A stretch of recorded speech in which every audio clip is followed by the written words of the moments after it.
तो हेलो मेरे भारतीय साथियों, स्वागत है आपका करंट न्यूज़ 24 में। तो दोस्तों, आज जो खबर आ रही है वो चीन से रिलेटेड है। तो कुछ दिनों पहले आप जानते हैं कि भारतीय सीमा पर चीनी सैनिकों और भारतीय सैनिकों में अरुणाचल प्रदेश के तवांग जिले में झड़प हुई थी, जिसके बाद दोनों देशों के सेनाएं एकदम से बढ़ने लगी है अभी भारतीय और चीनी सीमा पर। तो उसी बीच एक हैरानी वाली खबर आई है जिसे सुनते पूरा वर्ल्ड और भारत खुद हैरान है। तो अभी कुछ दिनों पहले ही चीनी कंपनियों ने यह कहा है कि वो मतलब अपनी 50% से 60% मैन्युफैक्चरिंग भारत में शिफ्ट करेगी। आप ये ऊपर न्यूज़ देख सकते हैं जिसमें बताया गया है कि चीनी स्मार्टफोन कंपनियां जो अपनी 50% मैन्युफैक्चरिंग भारत में शिफ्ट करेगी। और दोस्तों, वो सिर्फ अपनी मैन्युफैक्चरिंग शिफ्ट करते भारत के लिए ही नहीं प्रोडक्ट बनाएंगी, मतलब वो भारत के अलावा दूसरे देशों के लिए भी प्रोडक्ट बनाएंगी, मतलब वो भारत से एक्सपोर्ट करेगी, जिससे भारत को भी फ़ायदा होगा। और ये डिसीजन सुन के भारत सरकार और भारतीय लोग और विश्व हैरान है कि ये चीनी कंपनियों का कौन सा कदम है। जो तवांग के बाद एक्सपेक्ट किया जा रहा था वो ये था कि जहाँ तक चीन कुछ अलग एक्शन लेगा या कोई अलग ही चाल चलेगा, पर इस न्यूज़ को सुनने के बाद भारत खुद हैरान है। और चीनी सरकार चीनी ग्लोबल मीडिया ग्लोबल टाइम्स ने भी अभी तक इसके ऊपर कुछ नहीं कहा है। तो दोस्तों, सही विशेषज्ञों का कहना है कि यह चीन की नई चाल है जिससे वो भारत को एक विश्व स्तर पर देना चाहता है और भारत को ये चीनी कंपनियों का कोई ऑफर एक्सेप्ट नहीं करना चाहिए। बट कई विशेषज्ञों का मानना है कि चीन में जो कोरोना का लॉकडाउन है और कोरोना की बढ़ती रेंज है उसकी वजह से कई चीनी कंपनियों को भी लॉस हुआ है, जैसे एप्पल और टेस्ला जैसी कंपनियों को लॉस हुआ है।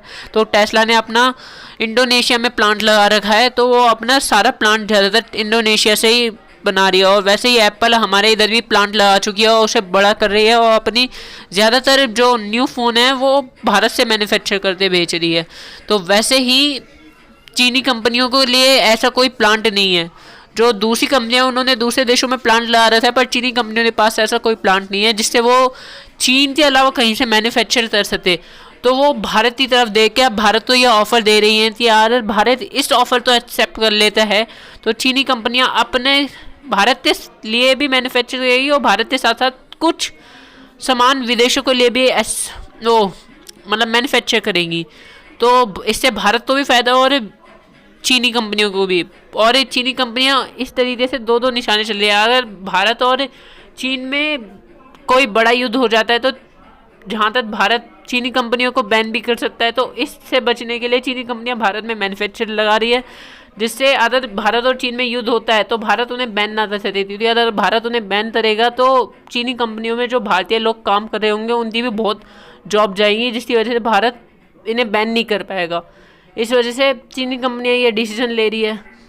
बट अभी तक चीनी ग्लोबल मीडिया ग्लोबल टाइम्स ने इसके ऊपर कोई अभी एक्शन नहीं दिया है। तो आप बताइए कि या हमें चीन के इस बात पर या चीनी कंपनियों के इस डिसीजन पर विश्वास करना चाहिए? क्या हमें ये ऑफ़र एक्सेप्ट कर लेना चाहिए और भारतीय सरकार तो ये इनकी मैन्युफैक्चरिंग लगाने की मंजूरी देनी चाहिए? क्योंकि ये बहुत बार ऐसी चीनी कंपनियाँ पकड़ी जा चुकी है कि उन्होंने इतने तक घपला किया जिससे भारतीय लोगों पर नेगेटिव इम्पैक्ट भी पड़ा और कई ईडी ने इनकी प्रॉपर्टी भी जब्त कर ली।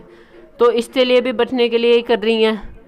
मतलब विशेषज्ञों का कहना है कि ये इनकी वजह से कर रही है, पर हमें पिछली इनकी जो आदतें देखते पता चलता है कि हाँ, ये कई काला बाजारी मतलब ब्लैक मनी का काम भी करती हैं और कई बहुत घातक चीज़ें करती हैं जिससे भारत को भी नुकसान होता है। तो आप बताइए कि भारत सरकार तो इनको मंजूरी देनी चाहिए अपना प्लांट लगाने की? अपने विचार कमेंट करते बताएं। और आपको ऐसी न्यूज़ और सुननी है और आप तो ऐसी न्यूज़ सुनना पसंद है तो हमारे चैनल को सब्सक्राइब करें और वीडियो को लाइक करें। जय हिंद।